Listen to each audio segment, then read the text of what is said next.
And for more on this entire situation, we're being joined by Ahmed Shaheen, who's chief editor of Voice News and keeping a close eye on the situation there in Pakistan.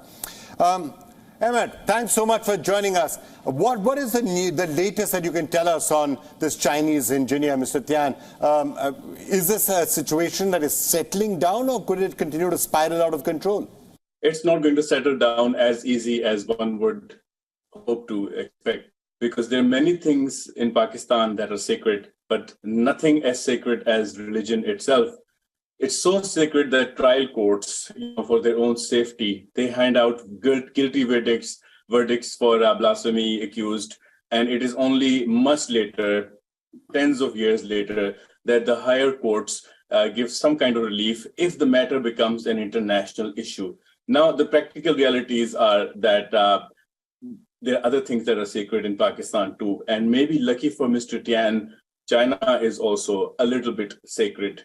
It's happened before in Pakistan when foreign workers in Pakistan were killed because of work dispute. What foreigners working in Pakistan at managerial positions don't understand is that during the month of Ramadan, the productivity level in Pakistan is really low. And people go for Taraweeh, they're fasting. And if you force them, if you tell them to abide by the company policies about work, then these personal or office-related issues can become an issue of religion, which is what happened here. And it will spiral out of control, perhaps not as much as the Sri Lankan man who was killed not too long ago. But the state has to defend itself and defend Mr. Tian at the same time. So we just try and understand the situation further. One thing is clear-cut. The Pakistani government would not want there to be infuriating China in any way or annoying China, especially given the economic situation. Pakistan has to be really careful about China right now. And China is not going to be particularly happy if a Chinese engineer is given the death penalty or given any of the other stringent punishments that can be attracted by the blasphemy law. So the Pakistani government is going to have to try and figure out what can be done. How do you get him out of the situation without running foul of the very, very angry crowds that are out there? So we have to understand that the Pakistani government is the civilian side, which is just a facade. And then there's the military side, the side that takes care of internal issues and foreign policy. And the military is more involved than the trade with China, than any other entity in Pakistan. So the military asserts its foreign policy and internal policy when it comes to China. The issue is not that this Chinese person, Mr. Tian, might be hanged. That is never going to be an issue, because it's going to be unexpected for a Chinese national to be hanged during the time when the military is doing so much business with China. The problems that Pakistani government can face is dealing with the protests, dealing with the extremist forces that are going to demand either a street lynching of the individual or demand an early death sentence from the lower trial courts, and then put pressure on the higher courts. The higher courts are never going to hang Mr. Tian.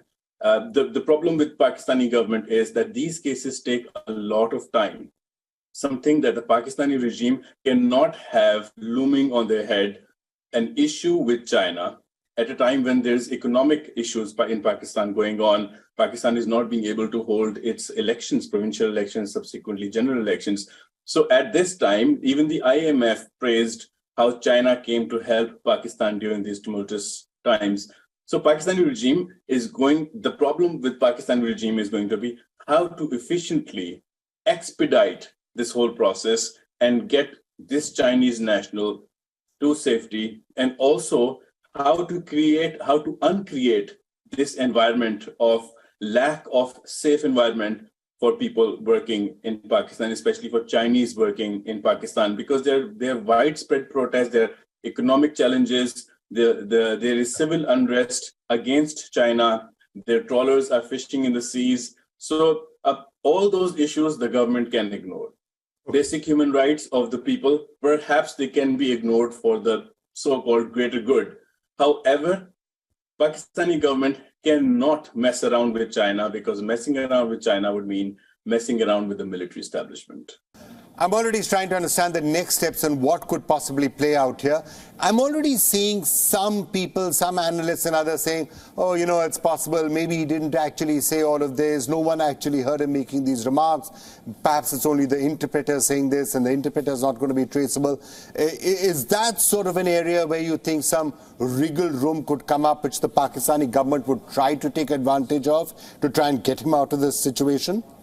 Right now, the Pakistani government is already at loggerheads with the judiciary. So it will be the military establishment that talks to the judiciary and tries to understand and tries to find those lacunas that can be used. Lack of evidence could be one of them. Lack of that person's presence, the guy who interpreted the whole situation, could be one. Let's not forget, Asia Bibi was accused of blasphemy. And it was like many, many years, decades later, that the courts finally decided that there was no evidence against Asia Bibi. Yeah, of course, but I have to say Asia Bibi was not Chinese, unfortunately for her. The hundreds of people who get lynched in Pakistan are not Chinese, unfortunately for them.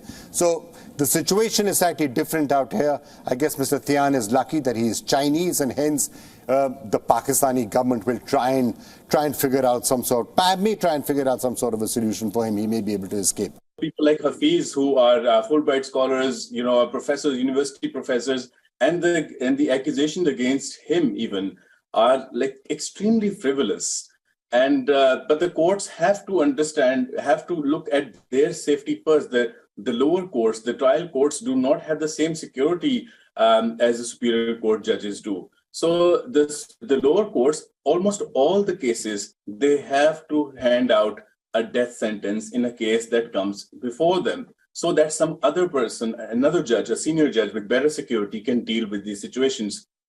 Our friend Rashid Rahman, who was a lawyer for a blasphemy accused, he was murdered because he dared to take up a case of a blasphemy accused. So although it's a Chinese man, although different relaxed rules may apply to him, maybe he will get justice earlier than Junaid Hafiz or Asia Bibi. But it's not as simple as that, because the extremists have street power, and that is where even the military sometimes cannot control the militants who take over all the roads and block the whole country, something that Pakistan cannot afford right now. All right, Ahmed, thank you so much for joining us with that perspective. Thanks a lot.